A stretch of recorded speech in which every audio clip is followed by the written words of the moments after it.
Welcome to the Home Services Success Stories podcast powered by Peakzi, the number one AI platform for growing your home services business. And on the show today, we have Mike Cottle, who is the owner at Cole Services. Mike, welcome to the show. How are you? Julian, thank you. I'm thrilled to be here, and it's an honor and a pleasure to be invited to this. Absolutely, and very excited to learn more about your story. So, let's kind of jump in. So, Mike, take us back to the beginning. What first drew you into the plumbing trade right out of high school? Well, great. You know, look, great question. We'll unpack that. I don't know how much time we have, but I'll try and keep it short and sweet. So, it kind of goes back to childhood.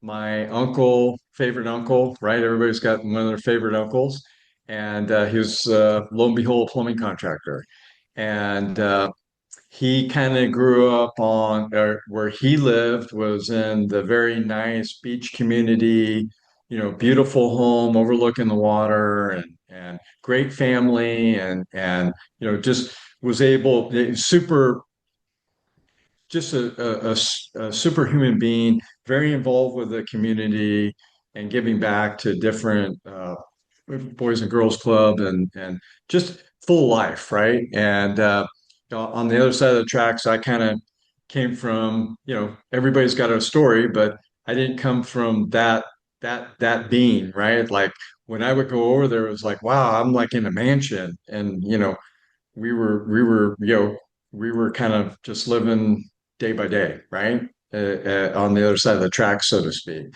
So that kind of always stuck with me. Fast forward to high school, graduate high school, and one of the things, Julian, you're going to get a big kick out of this. When I graduated high school, I told myself I don't ever want to go to school again.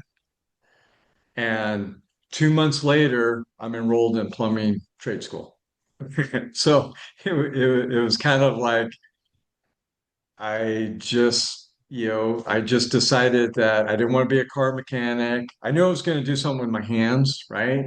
Uh, Dad was a part-time electrician. If he could make a couple of bucks to, keep the lights on, that was his agenda, right? And it was all good.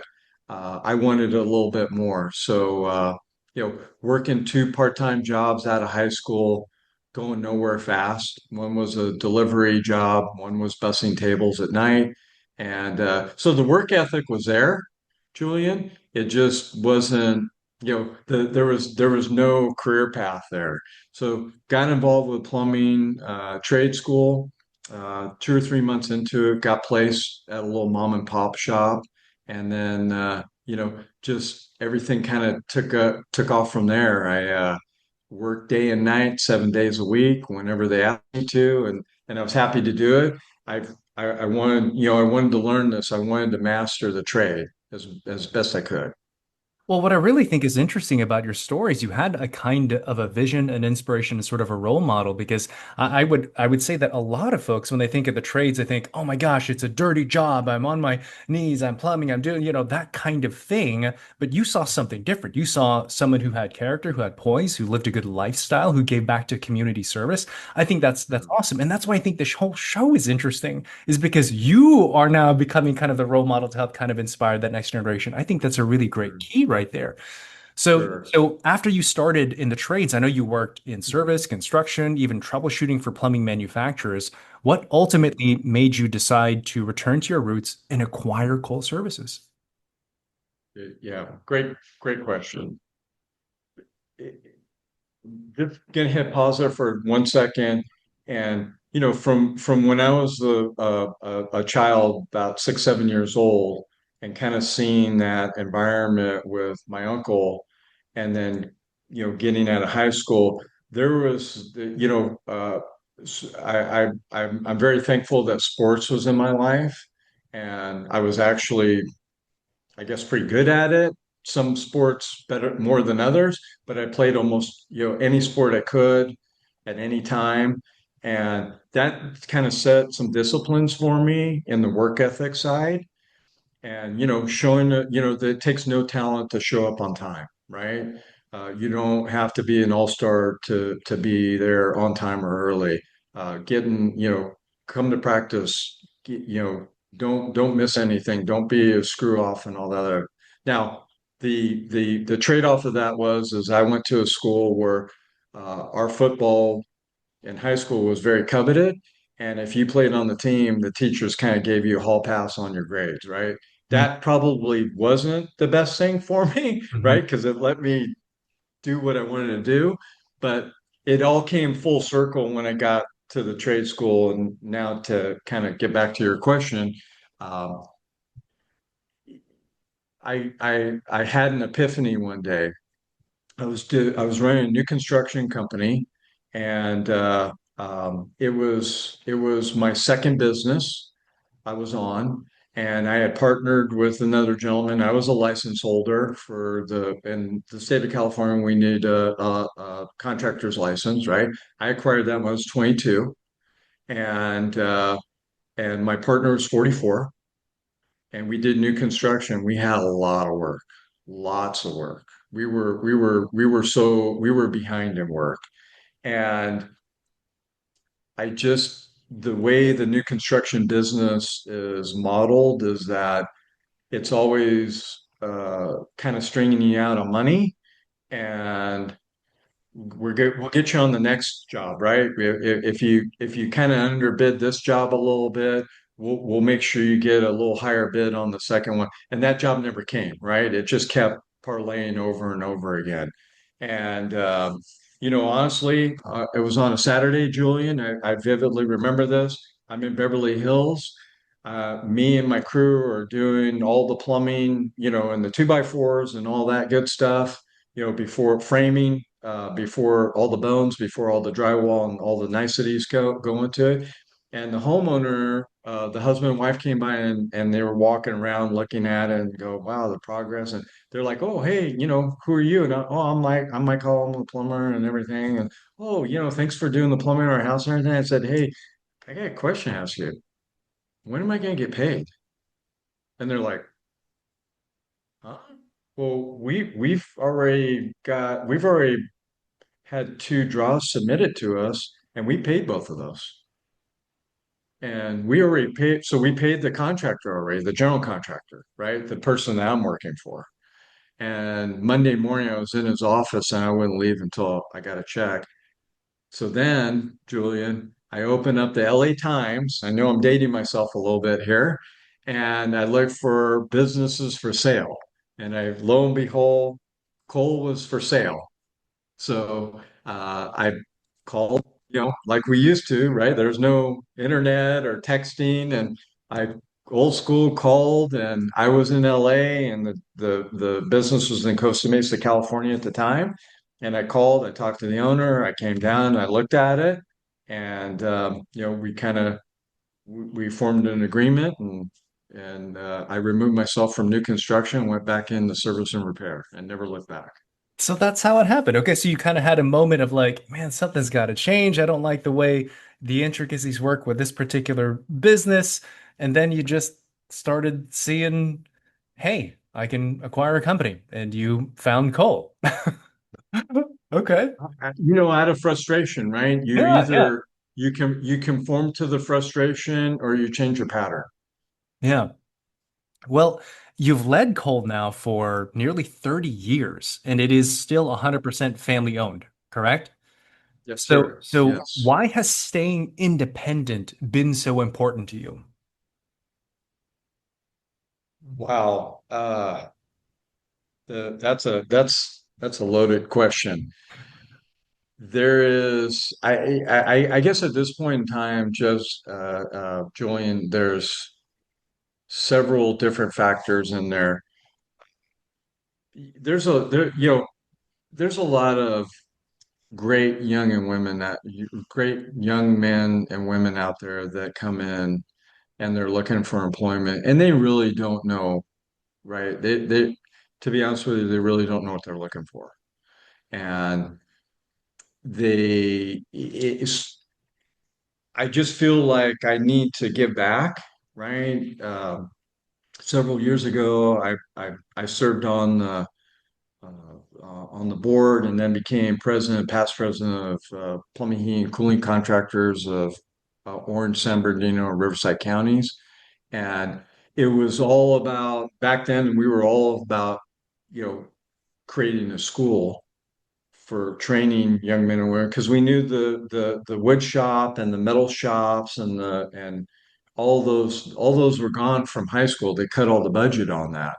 And I'm deeply passionate about we need to learn the trades to take care of everybody, everybody that's out there and their families, right? So I guess what keeps getting me up in the morning and being an independent is that I want to get back to, I want to pay it forward, right? Like I want to get these young men and women to believe in themselves because a lot of times I believe more in them than they believe in themselves, right? We typically, I think the last couple of years, we've invested about $100,000 in education alone. And I mean, there's not one day that probably goes by in here that at any given hour, somebody's on a Zoom call for online training, or this morning we had all the technicians in for role playing. There's technical training either here or at some of our partners' locations. So it's kind of seeing something grow and develop in front of your own eyes, right? Like, having a child. And that warms my heart. It really does. So it kind of sounds like it's a mixture of um, like being able to own it and also making the impact. It's not just a business. It seems like you're very mission based and you're able to see the fruits of your labor because of that control and the impact it's making in people's lives from a cultural perspective. I think that's really awesome. Yeah. Um, Now, the business itself is very successful. It Mhm. looks like it's been consistently growing for decades and averaging about 20% each year. Is that correct? Yes. Okay, so what do you attribute to the keys to that growth? Well, certainly a lot of smart people besides myself. So really I guess as we go down the line here is that remember if we go back a few minutes ago, I went to trade school to be a plumber. There was no additional school there for how to read the P&L and the balance sheet Mhm. as a and be a business owner. So that's been a long trials and tribulations. And are you the right price? And oh, you need liability insurance and auto insurance, and you got to have workman's comp, and you got to make a profit, and you got to make a profit and pay taxes, and all those fun things that get wrapped up in running the business. And there's been so many different events in my career of that continued elevation and just being in the right rooms with the right people. Uh, I've always been one to go and visit other companies, and I belong to a group called Nextstar Network. One of the best decisions I've ever made, and I have a plethora of friends there. I call them friends now, or colleagues that are similar, have businesses just like mine, and they're all over the country. And I can pick up the phone and call them and tell them, "Hey, I want to come see your shop and see what you're doing," and I could be there tomorrow if I wanted to for best practice purposes. And then with their coaches and what you learn from them, the coaches, and what you learn from your colleagues, there might even be some things outside of Nextstar that you can still tuck in to help continue to improve the business, such as like a book that we all read by Gino Wickman called Traction. So there's just layers upon layers, and if you want to be successful, I was taught this a long time ago. If you want to be successful, you go talk to successful people, right? You put yourself in the room. And nowadays, I feel like I always want to be the lowest guy on the totem pole in that successful room because that's how we're continuing to reach. But I'm also bringing the staff with me, right? And that's part of their development. So it's not, there was a point in time where it's like, hey, it should just be Mike, right? At some of the, a seat at the table. But now we're bringing the whole entire leadership team to the table and they're getting exposed to that. So that really takes a lot of pressure off me. And that's how I become, I enjoy my days, right? I get excited about coming in and sending voice texts at 5:30 in the morning. Hey, let's do this, let's try this, just getting people up and about and so on and so forth. So, and really I guess one of the other things is just be consistent, right? Be curious, be eager, ask a lot of questions, but be consistent in what you're doing, right? If you and failure is going to happen, right? We're going to make mistakes. Michael Jordan missed more shots than he ever made. Actually, let me retract that. Kobe Bryant missed more shots than he ever made because I'm a Laker fan. So, but all the GOATs out there, Tom Brady lost Super Bowls, right? And he lost games, but he's got all these rings. So there's the pattern there of success. And if you don't try something, you're going to stay dormant. And in this day and age, Julian, with AI, it's that's one of the reasons why we joined Peakzi, right? We were delivered the vision and we believe in it. I wholeheartedly, I see it on a day-to-day basis with everything else that all the other noise that's going on in the world and all the other AI products. And that's why we chose Peakzi. We see that and we feel that that's like one of our strongest partners right now running to the abyss of the AI race. And we'll definitely talk more about Pixie here in a little bit, but I have to share Sure. some observations. I think you just shared so much wisdom, and it seems to connect with so much like leadership philosophy that I've been exposed to. The first thing is number one, you are very humble, like, good to great. The first thing there is like a humble leader, constant learning and development. And that is not just something that you have, but you bring about in your team as well. You're always looking for best practices, right? The second Yeah. thing also is you mentioned EOS. I'm no or traction. Well, I'm no expert on EOS, but that has EOS. to Yeah. do with scalability. So Right. it's like this humble attitude that you have combined with this kind of structure that helps you scale. It kind of now begins to make sense how you steadily keep growing. And I think that's really awesome Yeah. insights that you shared there, Mike. That's cool. And honestly, that probably the total investment on those, and you hit the nail right on the head. The total investment on those Julians is probably just a nice dinner somewhere, and Hmm. just thanking them for letting me come and visit them and pick their brain or a Zoom call or whatever. Um, now we got a nice. I learned this from a really good friend of mine that actually referred me to Peakzy. Uh, we send so when I have a call or I go and visit somebody, we'll take their logo off their website and we'll do like custom sneakers and high tops because that's I guess that's kind of all the rage with young folks.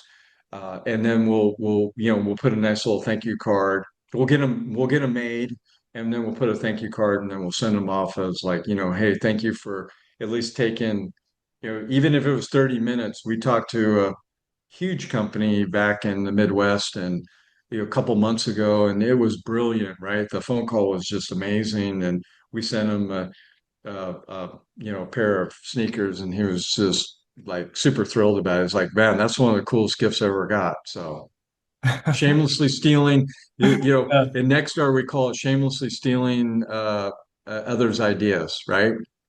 Copying from the best, right? Imitation is the Yep, best like implementation of flattery. Totally makes sense. absolutely.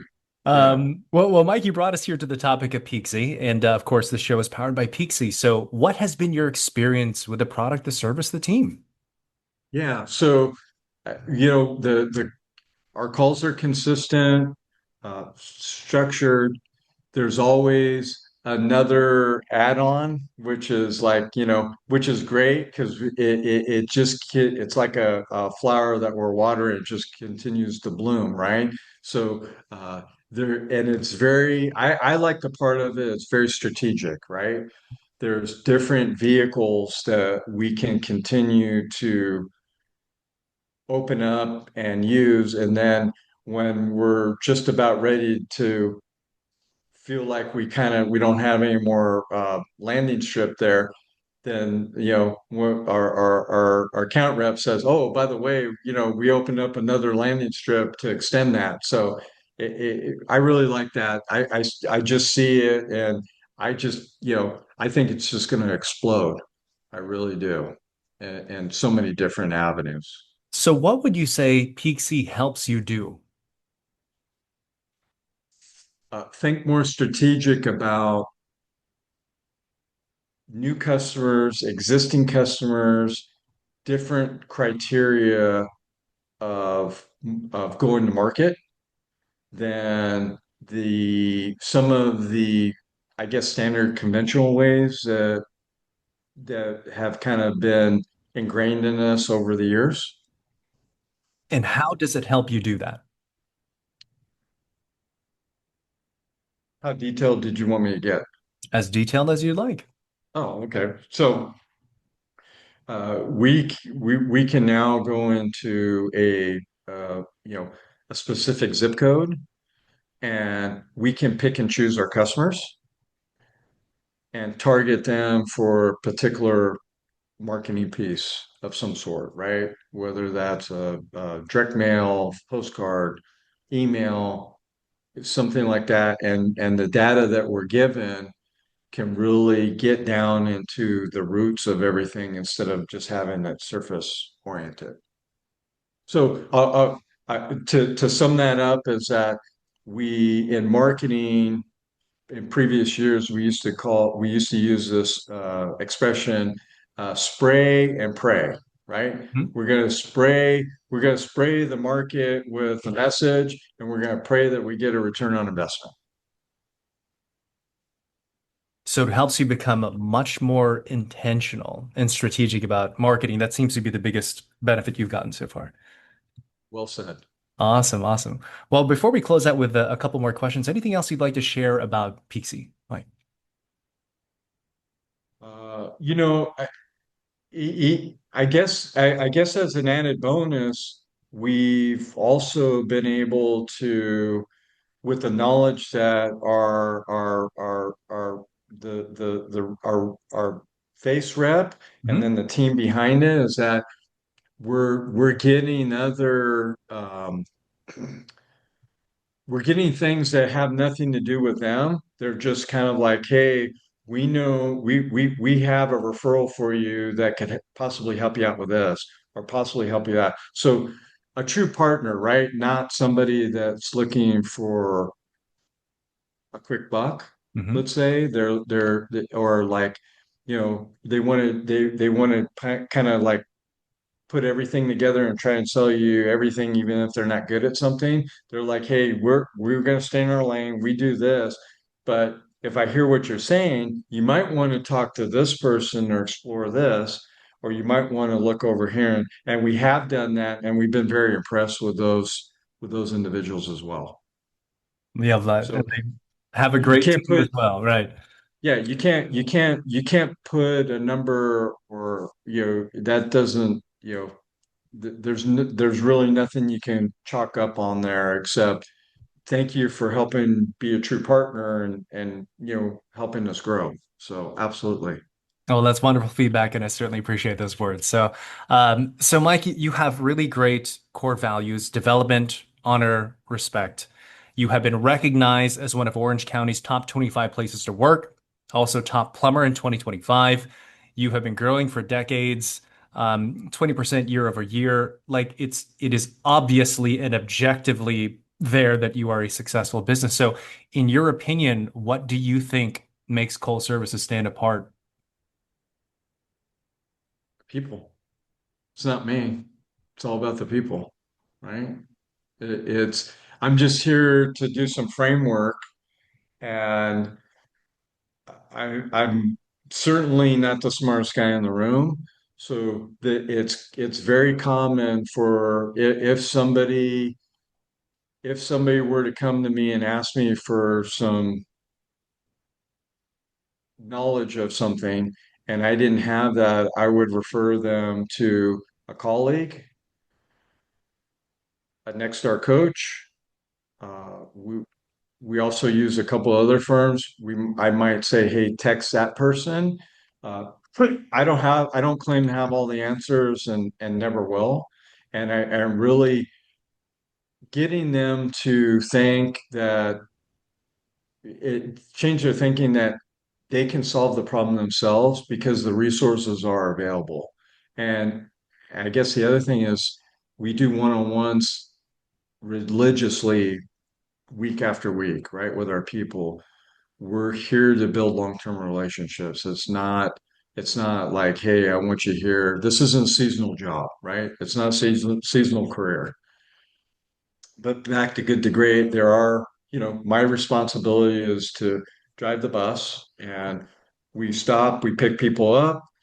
We certainly got to find the right seat on the bus for them. And then sometimes we do stop and some folks have to get off the bus as well.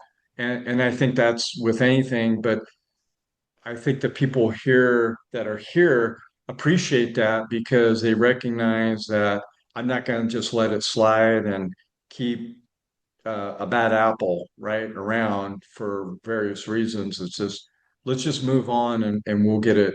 We'll wake up tomorrow. Everything will be okay. We'll survive. So, it's the giving back. And then, we do book readings, right? As a leadership team, last year we read about 8 books. Not about, but we read 8 books. And then I do a book reading down the street at Starbucks. I'll buy the book and the coffee. You just donate your time at 6:30 in the morning if you want to improve yourself and get some one-on-one time with me, so be it. If not, I'm okay with that too. My bed's nice and cozy and warm sometimes too, so I get it, right? So it's readers are leaders, and I'm a firm believer of that, and it's a passion of mine. I'm addicted to it now, right? I don't subscribe to some of those other things. I don't watch TV. I'm either reading or some taking something educational and then transferring that back to the team, right? Because that's my position in in helping people, right? I'm their personal trainer for for for coaching and all things business and even obviously personal things too that come up.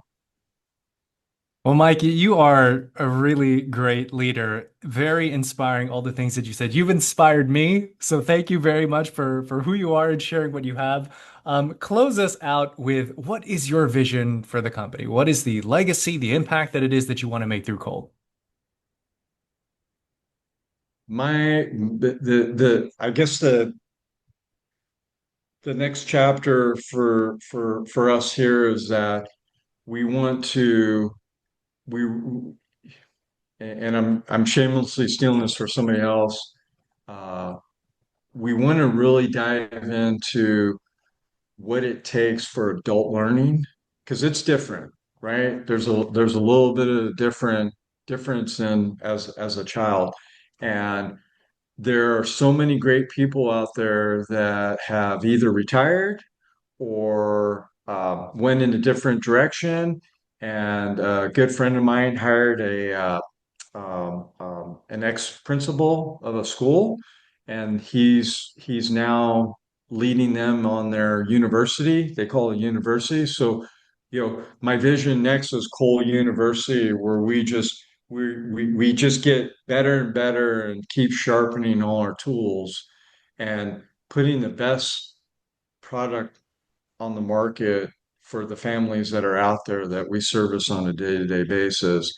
And I just want everybody to think, fondly of us as our trucks are driving down the street or they see a billboard or a commercial or direct mail piece or online or what have you. So that's kind of my, you know, I guess maybe I'm going to be an educator of some sort. You know, uh, that would really be because when you find somebody that wants to learn, it ignites something in you, right? It gives you some passion because we're human beings. We're always willing to help somebody else, and yeah, that's kind of that's my vision right now, and where I want to take this.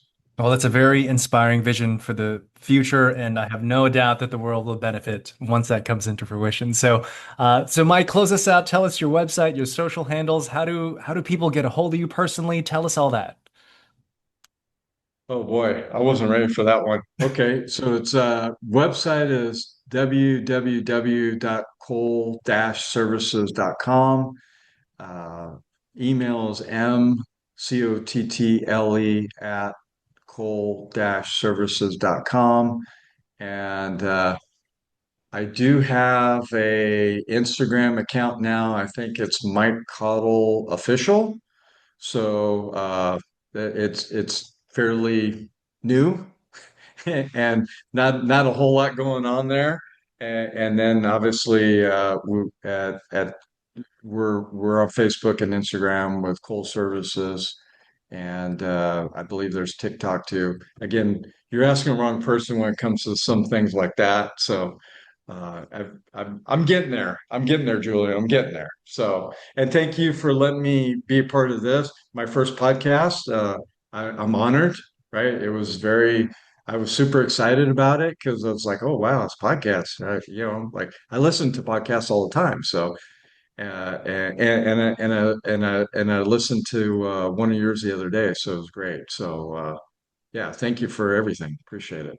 Absolutely. Well, I hope you enjoyed listening to this back because you shared so much incredible wisdom and really enjoyed hearing about your story and wish you all the continued success, Mike. Thanks, Julian. We'll talk to you real soon. Appreciate it. Absolutely. Well, everyone, that is it for today's episode. Thanks for tuning in, and we'll see you next time on the Home Services Success Stories podcast powered by Peakzi, the #1 AI platform for growing your home services business.